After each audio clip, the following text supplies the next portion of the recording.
what's his Ben Affleck's character is right behind him, and he's like kind of like laughing because he's like, what the hell, you're leading them in the wrong direction. There's a God. Like, you're an angel, dude. Yeah, what you're saying is bullshit, but yet he's like, I just want to keep them on their feet or whatever. But that's when he kind of reveals to him like, hey, I found a loophole. We're gonna go back home, so check out this newsletter, and it's a newspaper clipping of Cardinal Glick's opening of the church. So then basically they're opening the church up, so once you walk through the arches of the church, you are blessed and forgiven of all your sins, and that's their way into heaven, basically. Yeah, it's just gonna prove God wrong because they found a loophole. Whatever is held on earth is held in heaven. So it's like, Cardinal Glick introduces this Catholicism Wow campaign where he kind of represents or shows the new Buddy Christ, which is more friendly for the people. Because what did he say? Jesus Christ wasn't sent here to give you the willies. But I actually like that, dude. I like that whole concept of the Buddy Christ, but not so comical, Yeah. But that's what's gonna get them back into heaven once they go through these doors and he opens this new church. It's gonna wash away all your sins. And all they have to do is die. Yeah. Right after. So that's pretty much where the movie starts. They open up with the opening credits. In the elevator, it says Dogma, and then from there, it shows Bethany at the church, right? Mm-hmm. Yeah. We kind of skipped ahead in the.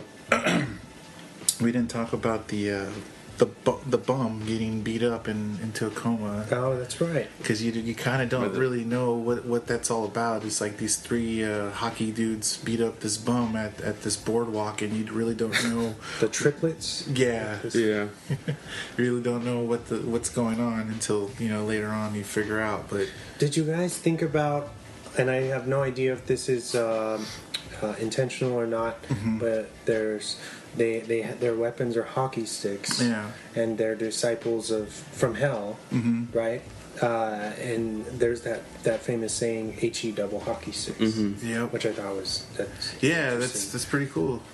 I didn't think about that, and then also the Hellboy thing too. He has a Hellboy shirt. That's pretty cool. Yeah, and also too when they do roll by, they have like that buzzing, like if they're kind of like bees, like bzzz, when they roll by. But so they beat the hell out of this old bum-looking dude into a coma, and he's known as the John Doe Jersey, John Doe Jersey. So you later find out in the movie what he's all about. But so it opens with Bethany at church. And they're kind of talking about it, and she's going through the motions, and you kind of see her like getting bored at being at church or whatever, and then it cuts to the scene of her going to work. And she works at an abortion clinic. Yeah, she works at an abortion clinic, and there's a bunch of protesters that are like, you fucking baby killer, you're a murderer, you're gonna go to hell, and lo and behold, she actually is, righteous. She goes to church. She still has faith. What little faith she has, she still has faith or whatever. But she works with Janine Garofalo, which is like a cameo. That's the only part she's in. She's like her Jewish coworker. I guess he actually wanted her to play the lead. Really? Yeah.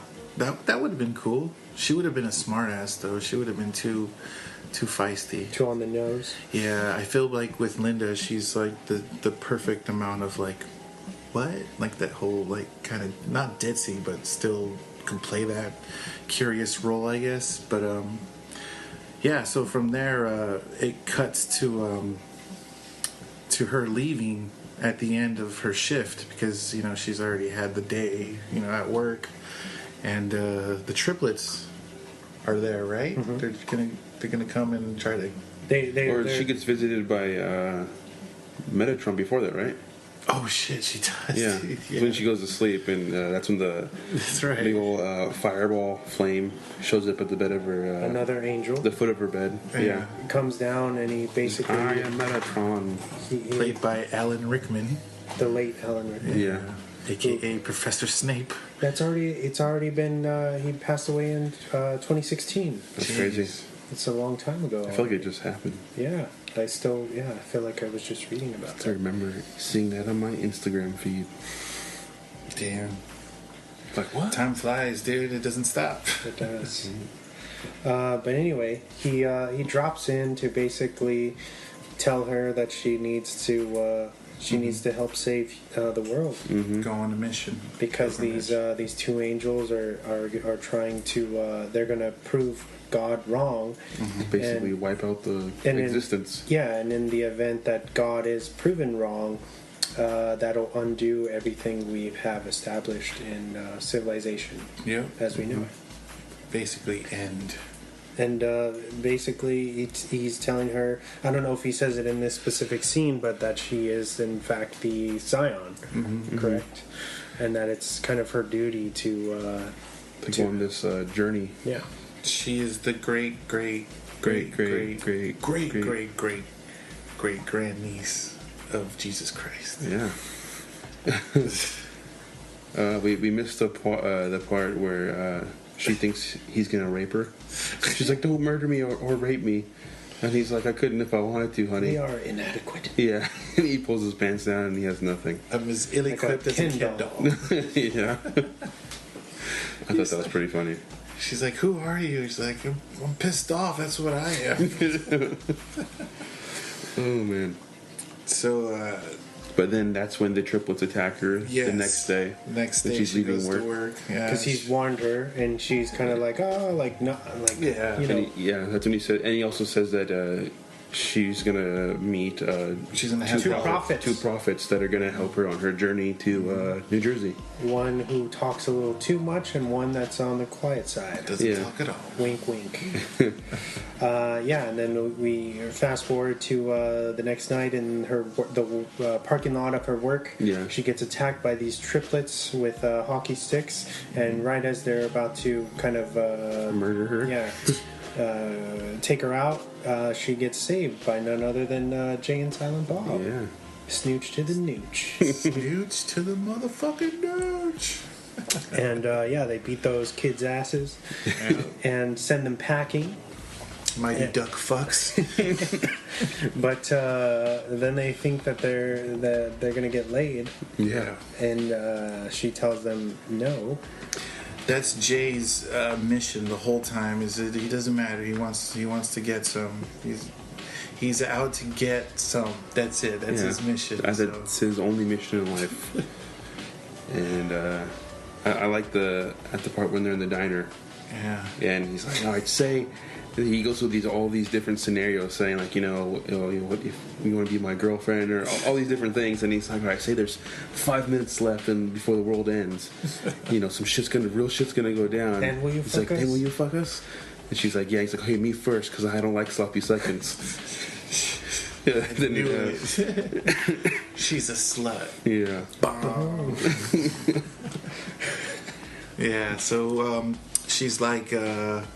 You guys are gonna take me, I'll pay you guys. You guys are going back to Jersey anyways. I just need to hitch a ride with you guys. And fucking Jay is like, alright, that'll be cool, I'll drive. And the fool fucking jumps in his car, or in her car, and just basically runs the engine till it just explodes because he doesn't shift gears. He doesn't know how to shift. She's like, what gear are you in? Gear? Yeah, he's like, I don't even know I've never drove before. What the fuck? Lady, I don't even know where I am half of the time. Yeah. But so she's like, fuck you guys, I'm done, I don't want to do this no more. So she starts walking away, and Jay's like, we loved you. Not everybody, like, not just guys like us fall from the sky. And at that point, fucking the 13th apostle, Chris Rock, falls from the sky. Rufus, aka Rufus. It's usually long Rufus, but it's a little cold outside. And she's like, well, who the fuck are you? And he's like, Jesus told me I was going to see him in 2 years, so I started becoming his, or God told him he was going to see him in 2 years. And so he started following Jesus around for those remaining years. And he was, his beef is he's left out of the Bible because he's black. Because he's black. And he wants people to know that Jesus was black, just like him. And he's the 13th apostle. So that's his mission, or his purpose for that. He's going to help out the last scion. Get the Bible rewritten. Yeah. So from there, they are going to go get something to eat because he's hungry. He wants a 2-piece and a biscuit. But before they switch to the next scene, the triplets are actually following them, and they go and they report back to Azrael, who they've taken. They take over this big kind of house, and they show you that they killed the inhabitants of it just for their air conditioning. Yeah, it's like the greatest sin. Yeah.